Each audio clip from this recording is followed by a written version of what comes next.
The aircraft was constructed during an era when humanity was preparing to visit the moon but had not yet achieved the milestone.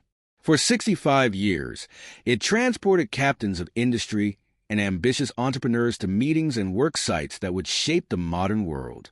For a brief period, it was owned by a notorious publisher of explicit content, and a decade later, it carried the leader of a prominent fundamentalist church. Eventually, it was overshadowed by newer, lighter, faster, and more fuel-efficient aircraft that required less maintenance. One day, its owner decided it was not worth the expense of an upcoming engine overhaul. The aircraft was flown to Arizona, wrapped in plastic, and stored in the desert in case its costly frame or parts might one day be needed. That marked its final flight as an airplane. 3 months later, both the gift of guidance and the plausible deniability faced a challenge. They had no means of recovering the air that would be lost to space when the door was opened for an extravehicular activity, EVA.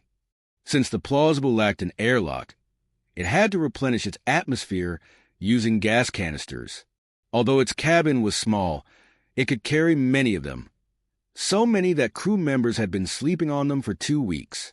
The gift did have high-pressure gas cylinders because the Prometheans lacked the industrial capability to manufacture them. Additionally, it had the advantage of a separate airlock and a biosphere capable of holding a vast amount of air. Evacuating and refilling the airlock reduced the biosphere's pressure by about 20 millibars. Still, as we embarked on our first grand tour, we were cautious. Minimizing airlock use was never possible. We initially wore our EVA suits at all times, but once it became evident that the ship handled acceleration and inter-system temperature variations well, we started sleeping without them, just as the ship's designers had intended. There wasn't much that could go wrong with a giant glass sphere, aside from catastrophic failures beyond our ability to manage. However, we were pushing Promethean drive technology harder than ever before. It had to power the ship while generating multiple full field types, sometimes simultaneously. The glass plate-based multiplex drive frequently emitted a glow during maneuvers, and when charging the batteries at ship night, the gift was illuminated by gas discharge tubes, what humans might call neon lamps. However, most of them were filled with carbon dioxide to produce a white light. Humans had experimented with similar technology in Europe before World War II, but incandescent and later fluorescent lamps proved to be more compact and easier to power. The Prometheans used other gases as well: red neon for exits and emergency equipment, and lavender argon to outline active control panels. Over the comms, M observed that the gift resembled a Christmas ornament when viewed from a few kilometers away. Space travel had finally convinced the Prometheans of the value of voice communication, though their methods remained primitive by our standards. Human EVA suit radios employed advanced frequencies and modulation techniques beyond Promethean capabilities, so M and I could only communicate when suited. Fortunately, a Promethean voice transceiver aboard the plausible eliminated the need for Morse code. The Prometheans had recently developed amplitude modulation for their EVA suits, realizing it worked better in spaceflight operations, though Morse remained more reliable in high-noise or low-signal situations. The aircraft sat idle in the desert, occasionally looted. First, it lost its radar and engines. Then interior fittings, control linkages, and other rare components scavenged for still operational aircraft of its kind. Eventually, engineers found an unforeseen use for pressurized tubes with windows. They examined old pencil and pen engineering schematics and declared the aircraft a viable candidate for their project. The wings and tail were removed, and the fuselage was transported 1,400 miles, an era when distances in the United States were still measured in miles, to a facility that had previously converted aircraft into humanity's first interstellar ships.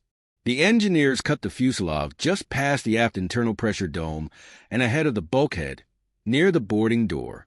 The landing gear was removed and replaced with fixed stands equipped with automatic leveling jacks, as the craft no longer needed to land or roll to a stop. The old landing gear bays became deployment sections for external instrumentation. The nose was replaced with a geodesic hemisphere of tempered glass panels, framed in titanium.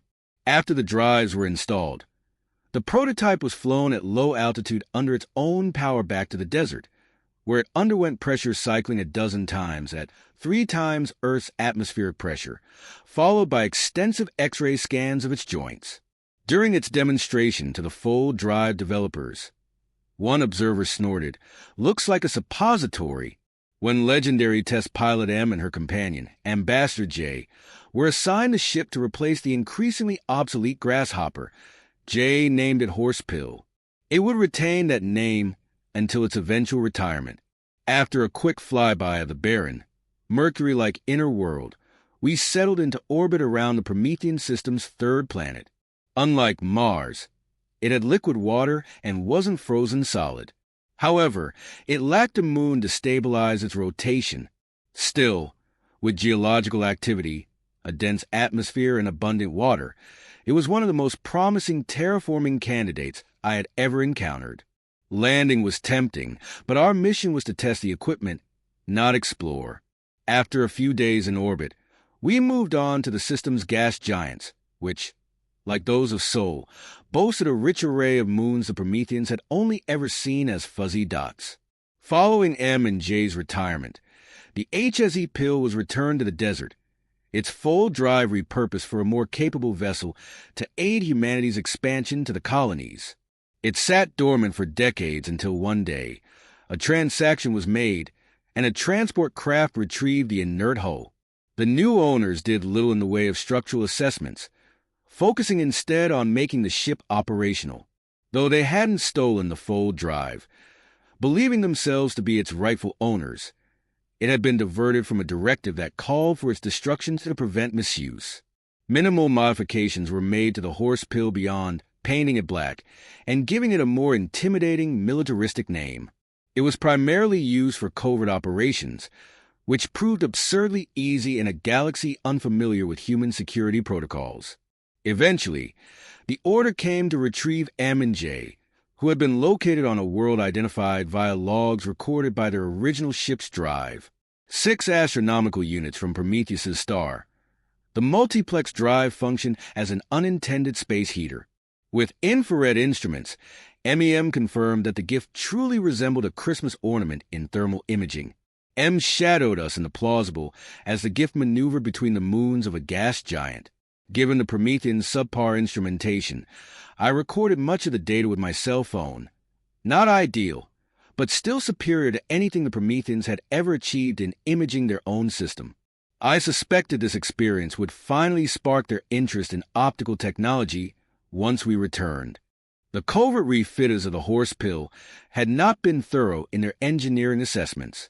They had merely sought a ship in which they could install their full drive and launch. The fact that it had been sitting in the desert for decades did not concern them. The ship flew well, but it had never remained in space for more than 4 consecutive days. As the Promethean system's survey stretched into its 4th week, thermal challenges emerged. The relentless cycles of pressure and atmospheric stress finally took their toll on a welded seam forward of the boarding hatch. M was EVA suited and strapped in, ready for any emergency on the gift, but she wasn't wearing her helmet when the seam cracked. The rupture spread rapidly, reaching the line of rivets, securing the forward geodesic observation hemisphere. In less than 1/3 of a second, over 50 tons of air pressure unzipped them, blasting the hemisphere off the ship. Everything that wasn't fastened down was ejected into space, including M's helmet. Nobody had expected an emergency on the plausible during their tests on the gift. Now, M had about 15 seconds to process what was happening before the vacuum claimed her consciousness. "We can't raise M," the test master told me as we ran another calibration cycle on the drive. "Do you think she might be suited?" I asked, my gut tightening. No reason for that. I was wearing my own helmet because some of our tests put stress on the sphere and the possibility of failure hadn't been completely ruled out. I raised a comm link and caught a flash out of the corner of my eye. Our suits had built-in strobes to help locate each other in emergencies, and this flash was nowhere near where I expected the plausible to be. "Can we get a searchlight on the plausible?" I asked. Easily, the test captain responded. The multiplex drive activated, and a bright beam of light shot from the drive to the plausible. While invisible in space, the fainter cousin of our sunlight cannon illuminated the ship like daylight, even from nearly 5 kilometers away. It was immediately clear that something had gone horribly wrong.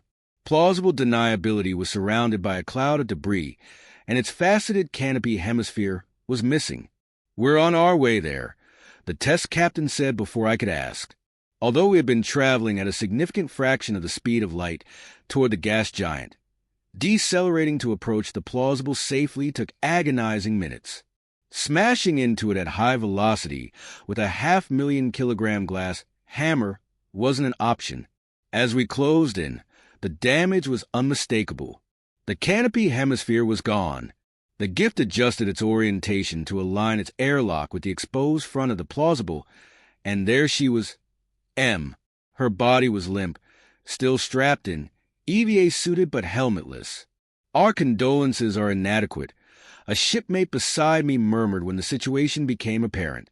"Get the airlock as close as possible," I ordered. "We have work to do." The test captain tapped my shoulder as I climbed into the airlock. "Tell me your plan." "I have to find her helmet. It has the only other radio transceiver compatible with mine. Once I retrieve it, I'll expand the fold aperture and bring us home." "We won't be able to communicate once you leave," he reminded me. "Your radio is incompatible with ours, and the only compatible one will be in vacuum." "I know," I said. "Just be ready." The Prometheans maneuvered us within 3 meters of the plausible, an excruciatingly slow process due to the supergravity drive's interactions at close range. When I jumped, I did so with the understanding that if I missed, I would probably die in space. But in good company, I reasoned. I landed hard, crashing onto the deck behind M's body as the gravity plating activated. Systems appeared functional. I signaled a thumbs up to the gift crew, then hit my comm link. Fortunately, the debris field was still close, and I quickly spotted the flash of her helmet strobe. I unstrapped M, not fully trusting the gravity plating, and secured her in the back of the ship with bungee cords before taking the pilot seat. Tracking the helmet took nearly 20 minutes, thanks to the supergravity drive's unpredictable interactions. I had to let the ship drift into the helmet on momentum. After 2 attempts, it clattered onto the deck behind me. Now came the tricky part, expanding the fold aperture to encompass the gift of guidance. This meant bypassing safety systems and recalibrating settings in obscure, arbitrary units. Fortunately, M had drilled me on this before our departure. Despite the challenge of operating an alphanumeric keyboard in a pressure suit, I completed the task in under an hour. I positioned myself near the airlock and waited for the gift S signal before initiating the fold to Prometheus. After stabilizing in orbit below geosynchronous altitude, I hauled back to the shipworks. The gift crew took their time, but I had no such luxury. My oxygen supply was finite. Prometheans flooded the shipworks upon my arrival, carrying flowers and paper standards. We had lived among them long enough to recognize their funerary rites. Clearly, word had already spread via radio. As I stepped out, cradling M's body, they parted to form a corridor. A table covered in flowers and leaves stood at the center. For the first time since the disaster, I allowed myself to look at her properly. Grief nearly crushed me. The Prometheans moved in to comfort me. As the rituals unfolded, something happened that no one expected. A gasp rippled through the crowd. Someone grabbed my arm and hauled me upright, and was standing outside the makeshift morgue, holding her EVA helmet, looking confused. "Can someone tell me what the hell is going on?" she shouted in English. "You were dead," one of the Prometheans said in accented but clear English. "Oh, that," she replied. "Is Jay here?" I was dragged to the front. "Honey, the witnesses have been space-faring since our sun wasn't even a cloud of gas. Don't you remember? They mentioned something about surviving oxygen deprivation. I had, in fact, completely forgotten, but I would never forget again. M's funeral turned into a celebration of her survival. The shipwork's crew brought us home by aircar. We left the battered plausible behind. It could have been flown back at low altitude, but M wasn't in the mood for that. 6 days later, we found an old friend waiting for us. The human form curator stood at our door, bearing his usual extravagant gift. This time, a fifth of Shiva's royal salute, the 38-year-old vintage, far beyond what mere mortals could afford. M fetched shot glasses, and we clinked them. "I came as soon as I heard," he said. "And how did you hear?" M asked. "We walk among all our children, even these. But here, our operatives keep a low profile. We are all very sorry about your ship, and very glad your vacuum defenses worked as the witnesses intended. If you need anything, know that I have been assigned an amplifier belt to assist you until the Promethean project is concluded." "An amplifier belt?" M said incredulously. "This world has long been a thorn in our side," the curator said. "One that you have nearly removed. It has been a long time since the curators have owed a debt such as this." "So, what now?" M asked. "Just waiting." "If you left, you'd miss the best part," the curator said. "And what part is that?" "The part where your children fly. The reason I can survive, of course, is that I can fold myself to safety if I remain alert. My window of consciousness gives me enough time to scan for a safe location almost anywhere in the galaxy. But if I fail, my prospects after losing consciousness are grim. Within an hour, I begin to sustain serious damage. Within 3, I'd likely be dead. The witnesses take a different approach. Since they rely on rescue by others, their bodies react aggressively to preserve the brain and vital organs at the first sign of a pressure drop. Ironically, losing consciousness quickly helps. Preservative measures activate immediately. That's why it took so long to revive M when she returned. Her body had to reabsorb the protective chemicals and mucus barriers before resuming normal metabolism. Under favorable conditions, she could self-revive after 5 or 6 hours in vacuum, or survive for days with proper medical aid. "What about the cold?" I asked, struggling to grasp the process. "Vacuum isn't hot or cold," M explained. "You start cooling down through black body radiation, but it takes hours. And I guess we make antifreeze if it gets too bad." "That's right," A.R. Kura confirmed. "So why is she so depressed?" I asked. "Maybe it's the giant plate of crow I have to eat now," M muttered, sitting up slightly. We stared at her. "I didn't know about the survival package," she admitted, voice heavy with regret. "I remember watching the dome blow away and feeling relieved that I wouldn't have to face how wrong I was. Dying seemed preferable to enduring the embarrassment of being so mistaken in front of those who trusted me." She exhaled sharply. "Then I woke up." "I don't understand," the curator said. "I do," I replied. M had spent years criticizing the Prometheans for settling on technology far less advanced than what we offered, using biome life support instead of artificial systems, glass hulls instead of metal, their own drive technology instead of our silicon wafer systems. She saw them as choosing the easy, soft path. "And I was wrong," she admitted. "Completely wrong. If I believed in God, I'd see the blowout as divine punishment for my arrogance. But the worst part? It wasn't. It was just my own stupidity catching up with me." The curator's voice was gentle. "You're being hard on yourself. If we've earned the praises of future generations, have you considered what it is about the Prometheans that made our methods fail and theirs succeed?" "We wonder that every day," I said. "They take full responsibility for everything they do. To them, failure is a tragedy, worth any cost to avoid. They have humor, but I've never seen one laugh at another's failure. They wouldn't even understand slapstick. You give them nanites," M said, becoming more animated. "And they ask, 'How do these work?' Your answer is, 'Just take them.' Then they ask, 'How do they fail?' And you say, 'Don't worry, they don't. Trust us.' But the Prometheans don't give trust freely. You have to earn it through performance and reliability. The curator nodded. They had a much more sophisticated society than we realized. You pride yourselves on nanites enabling a post-scarcity world. But they achieved that independently through agriculture, craftsmanship, and social structures they fully understood. What we offered them introduced uncertainty and dependence they resented. But how can agrarian life compare to what we showed them? I asked. Their society was far more advanced than it appeared. They adapted their environment carefully instead of disrupting it. Their ecosystem remained stable and productive. They practiced agriculture that preserved biodiversity. Antibiotics were a miracle for them, but they already had effective medicines derived from plants and animals. When disaster struck, drought, famine, they didn't let people perish. The entire population relocated together. How did you get them to progress?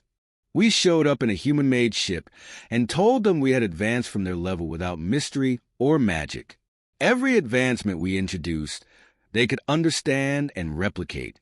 They trusted us because we never gave them anything they couldn't eventually make themselves. They saw the nanites as control, M said. For millennia, you gave them real knowledge, and then one day, you show up with magic building blocks and no explanation. Well, the curator admitted, the nanites were meant as an instrument of control. Nice of you to admit that, M replied coolly. We always intended for them to outgrow nanites, but at a pace we controlled. I suppose we made them too well. No one ever moved past them. Until you. We didn't go beyond them, M said.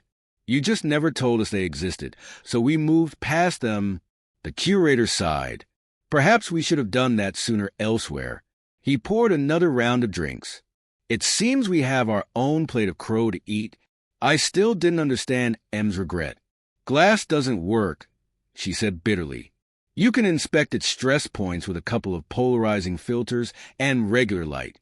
They studied our metallurgy text and realized we didn't understand it well enough by their standards. And they were right. We use metal because it's light and strong. But in supergravity, mass doesn't matter. Everything accelerates evenly.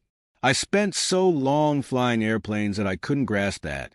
They built the most beautiful spaceship I've ever seen, and I called them fools. She sobbed. You have nothing to be ashamed of, the curator assured her. Have you considered that, just as they corrected your thinking, you've corrected ours? We've been stuck in our ways for 70,000 Promethean years. Even they have made mistakes. When they do, they hold ceremonies for the fallen, redesign their methods and move forward, I added. As we must, the curator agreed. Regret your mistakes. Learn from them. But unless your errors have harmed trillions across millions of worlds, know that someone has been more wrong for much longer. For the first time since the disaster, M laughed. That's something, she sniffled. I bet even the Prometheans would say that being wrong isn't a sin. It's failing to learn from it. He poured the last of the bottle into our glasses. Someone's coming, he said. I'll go, but I won't be far. A knock came. The director of the shipworks entered. I hope I'm not intruding, he said. We've been busy and have a proposal. He unfurled a schematic of a spherical ship. We took some measurements of your ship and its systems, he said. We'd like to help you get back into space. M hesitated. I don't think I could trust it again. You were right about glass, and I was so wrong about metal. Well, we considered replacing the observation dome, but were uncomfortable with the hull's junction points. So, our engineers designed this, 6 meters in diameter, integrating your ship systems. No biome ecosystem. You don't have a bioengineer to maintain it, he explained. And you seem comfortable with mechanical life support. This is extraordinarily generous, M said. Not really, he replied. We have time before our full drive is ready. This would be educational for us, and after decades of working with us, rebuilding your ship is a small return. M, and I exchanged glances. She smiled for the first time in days. Then by all means, she said, go for it, and I nodded.